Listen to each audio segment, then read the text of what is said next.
Assalamualaikum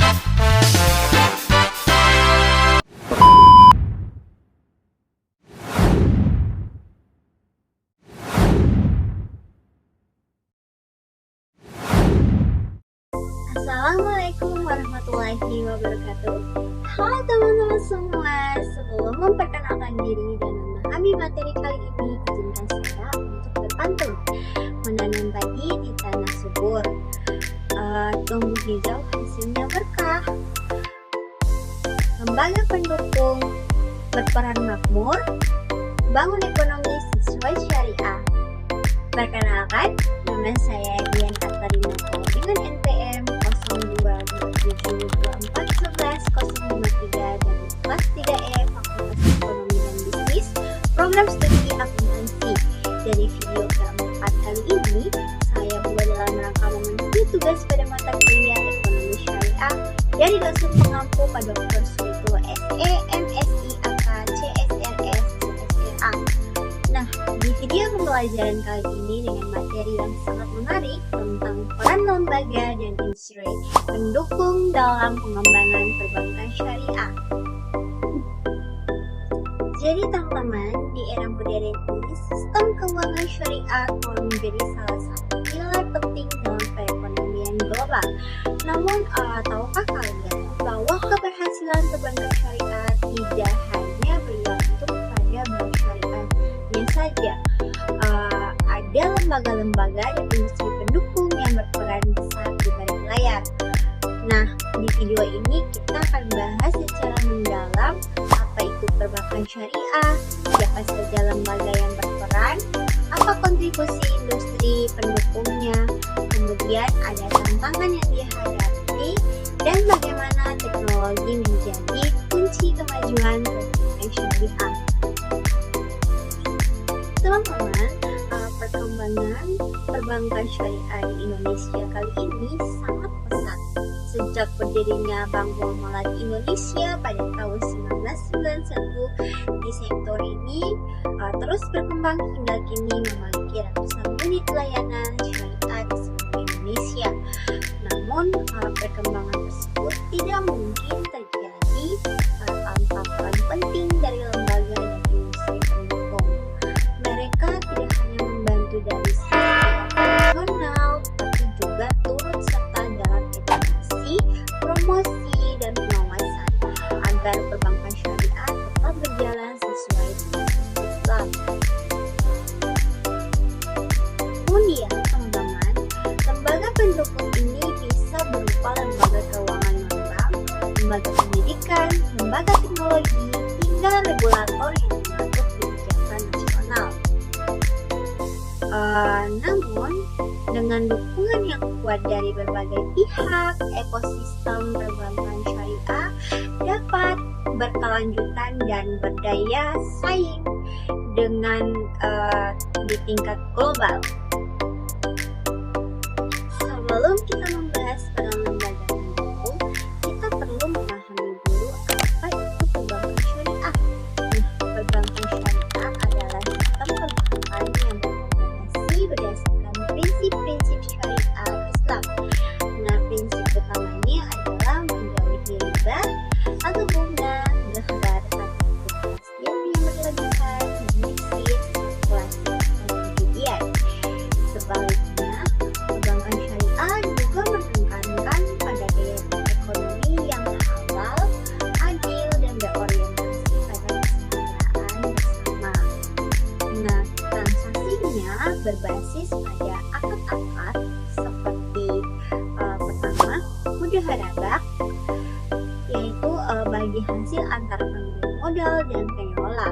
Yang kedua ada musyarakah, kerjasama antara modal.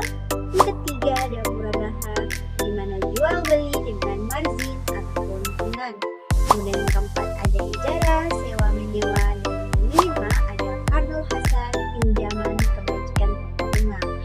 Jadi tujuan utamanya bukan hanya mencari keuntungan, tapi juga menciptakan keadilan ekonomi dan menghindari eksploitasi.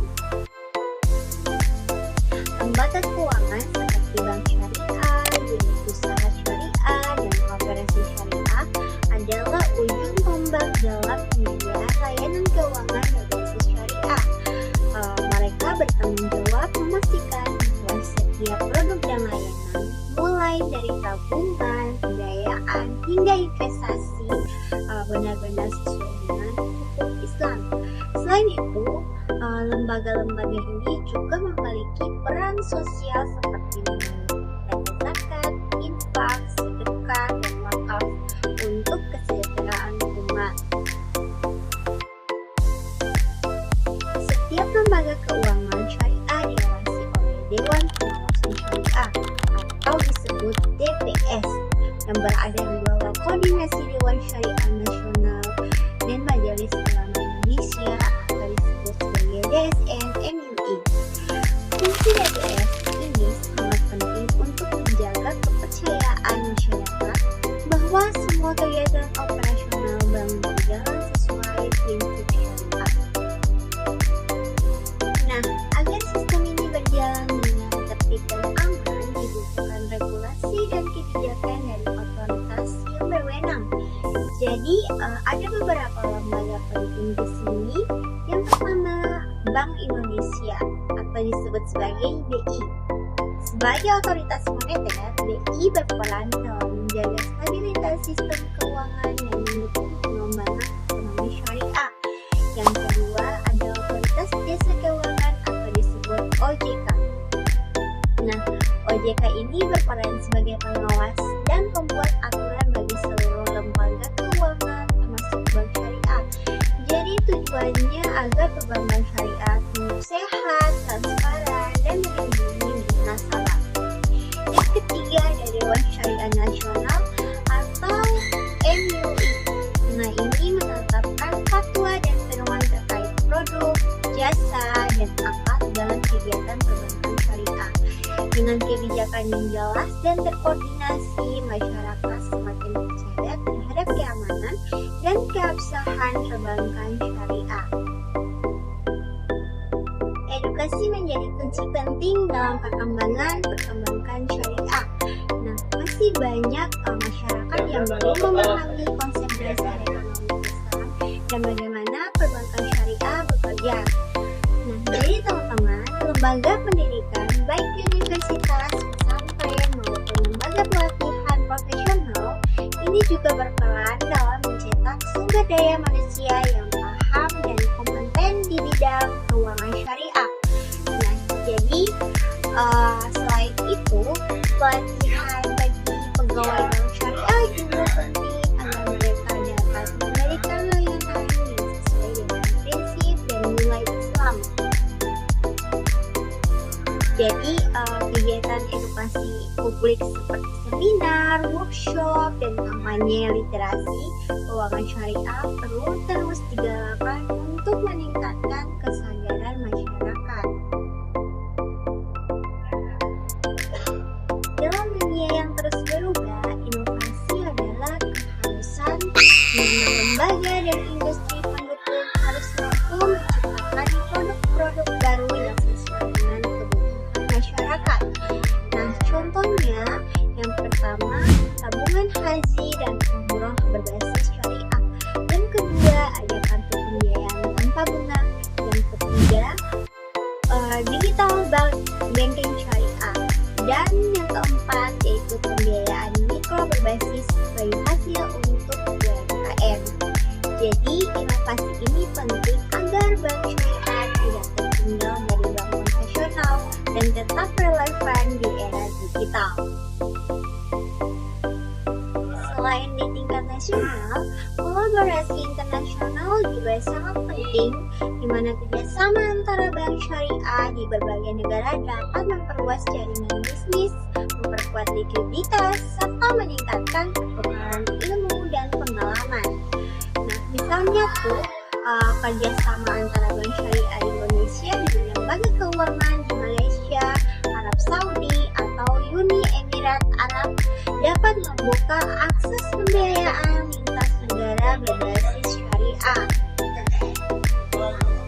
Namun, hal ini mempercepat perkembangan industri keuangan syariah global yang berlandaskan nilai-nilai Islam universal.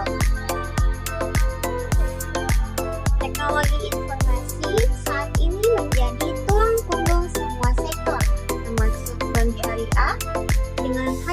fintech syariah, layanan keuangan kini bisa diakses lebih cepat, mudah, dan efisien. Nah, contohnya yaitu yang pertama, aplikasi mobile banking syariah, yang kedua ada platform zakat dan jelas, yang ketiga ada pembayaran online berbasis niraba. Nah, teknologi ini membantu memperluaskan jangkauan layanan bank syariah, terutama untuk masyarakat di daerah yang belum terjangkau oleh bank konvensional. Namun, tentu setiap inovasi teknologi juga harus tetap diawasi agar tidak melanggar prinsip-prinsip syariah.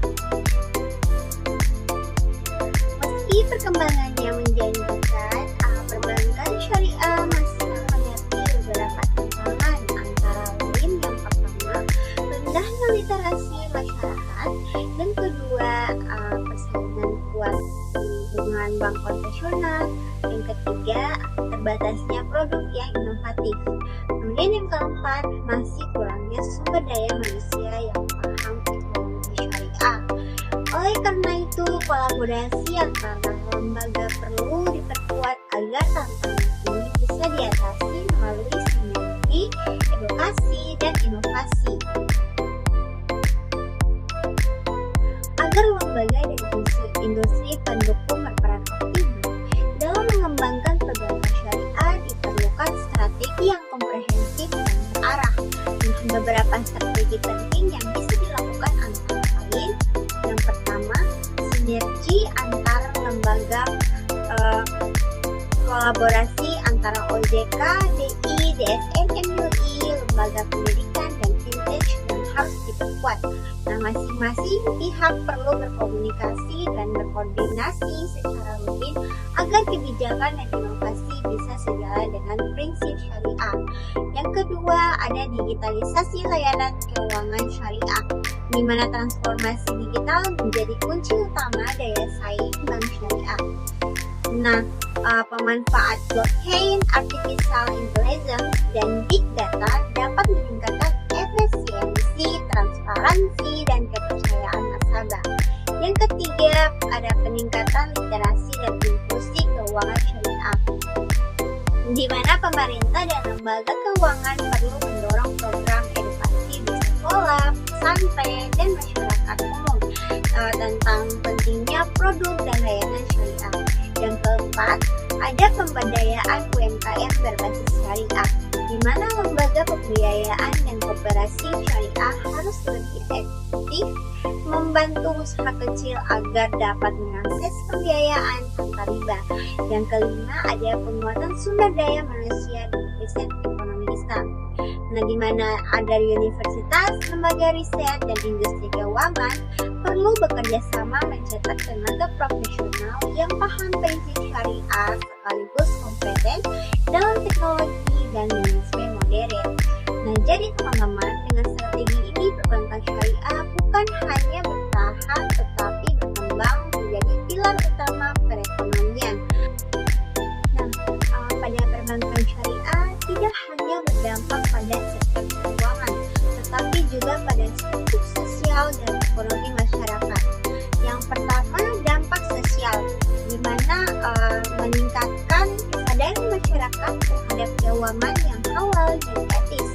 Nah, ini menjadi mendorong semangat tolong menolong dan keadilan sosial melalui pembiayaan berbasis bagi hasil. Kemudian ini juga mengurangi praktik ekonomi yang bersifat spekulatif dan merugikan pihak yang lemah. Yang kedua, ada dampak ekonomi. Nah, ini menjadi sumber pembiayaan produktif yang mendorong pertumbuhan sektor real yang meningkatkan daya saing ekonomi nasional melalui investasi halal dan industri keuangan syariah global. Ini juga memperkuat stabilitas keuangan karena sistem syariah lebih berhati-hati terhadap risiko utang dan spekulasi. Kemudian yang ketiga, ada dampak terhadap pemerataan kesejahteraan. Nah, ini menjadi salah satu lembaga keuangan syariah yang menyalurkan dana zakat, infak, dan wakaf produktif. di mana dana sosial ini bisa menjadi sumber pendanaan untuk masyarakat kecil dalam membangun usaha, membiayai pendidikan, dan mengurangi kemiskinan. Jadi dengan demikian, perbankan syariah tidak hanya menjadi institusi ekonomi, tetapi juga alat transformasi sosial yang menuju masyarakat lebih adil, beretika, dan berdaya. Melihat perkembangan global, masa depan perbankan syariah sangat menjanjikan. Namun, agar potensi ini terwujud, ada beberapa arah strategis yang perlu diperhatikan. Nah, yang pertama, ada globalisasi keuangan syariah.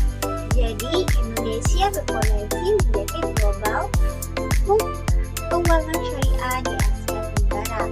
Hal ini dapat tercapai melalui kolaborasi internasional, penyusunan standar global, dan integrasi dengan pasar halal dunia. Yang kedua, ada integrasi ekonomi syariah dan digital ekonomi, di mana perbankan syariah harus menjadi bagian dari ekosistem ekonomi digital. Nah, jadi penggunaan fintech syariah, e-commerce halal, dan digital zakat akan memperluas jangkauan layanan. Yang ketiga, ada penguatan ekonomi hijau atau green finance, di mana keuangan syariah memiliki nilai yang sejalan dengan prinsip keberlanjutan.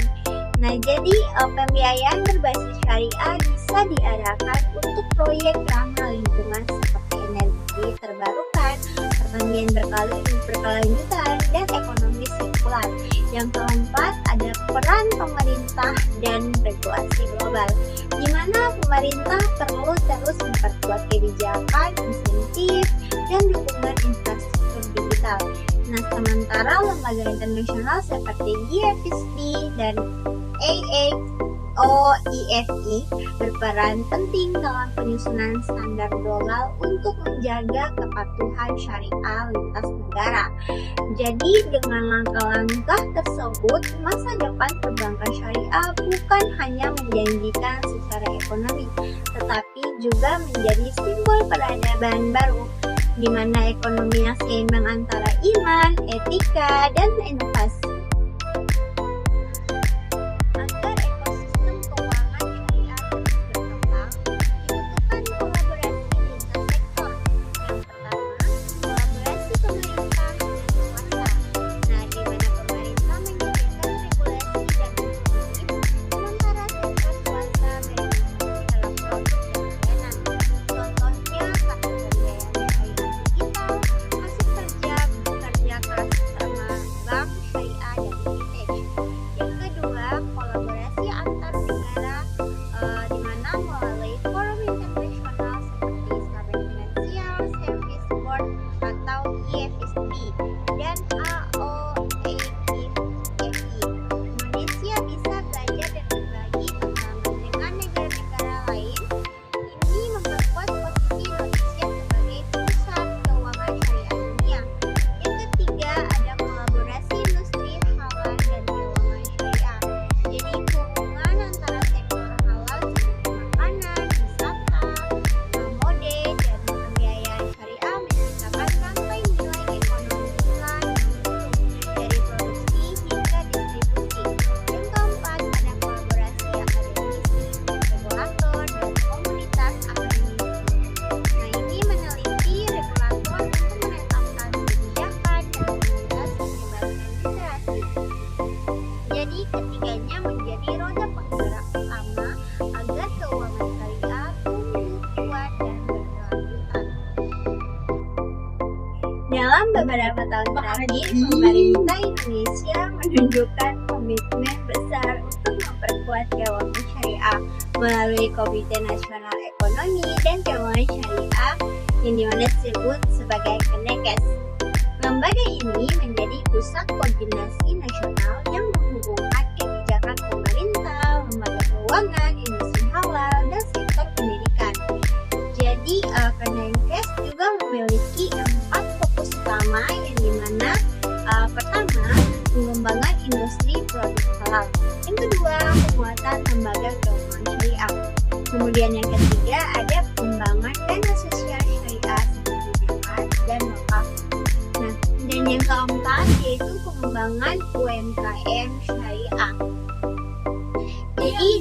adanya Kemenkes, arah pengembangan keuangan syariah menjadi lebih terarah dan sinergis antara pusat dan daerah, di mana kebijakan yang konsisten ini memastikan bahwa pertumbuhan perbankan syariah tidak bersifat sektoral, tetapi terintegrasi dalam strategi di mana pembangunan ekonomi nasional ini meningkat.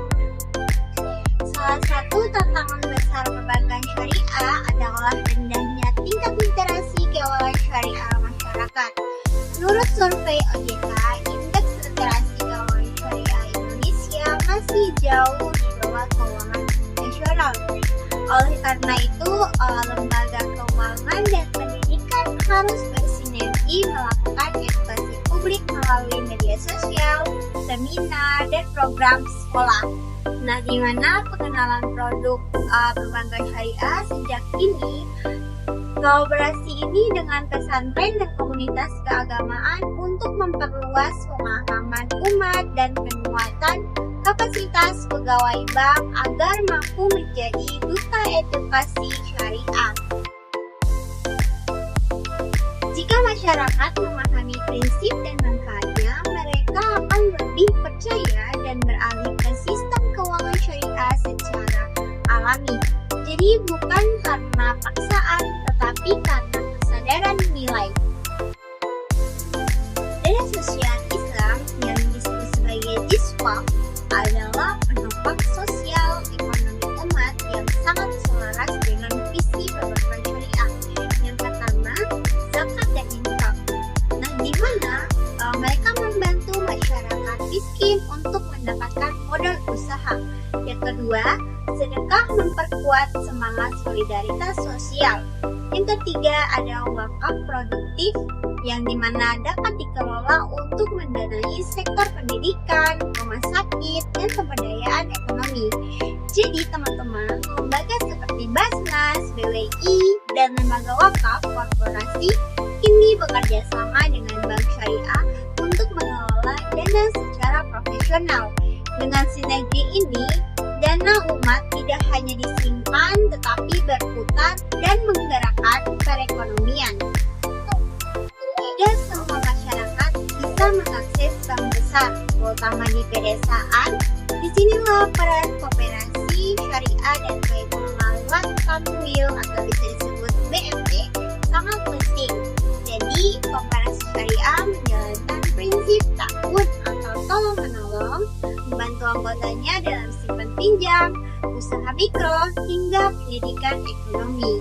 Jadi mereka adalah jembatan antara masyarakat akar rumput dan sistem perbankan syariah nasional.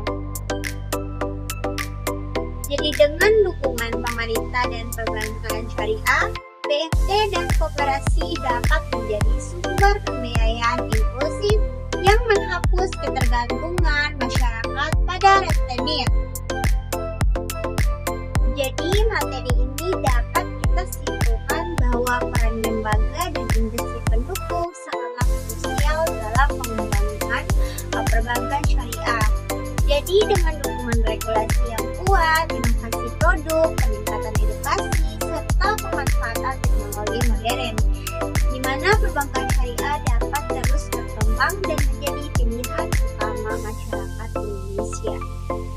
Nah, teman-teman, mari bersama-sama mendukung perkembangan syariah yang tidak semata-mata diukur dari besarnya aset atau jumlah nasabah, melainkan dari kemampuannya membangun tatanan ekonomi yang berkeadilan, beretika, dan berkelanjutan, supaya lembaga dan industri pendukung bukan hanya pelengkap dalam ekosistem ini, tapi menjadi penggerak yang menentukan arah evolusi sistem keuangan syariah di masa depan.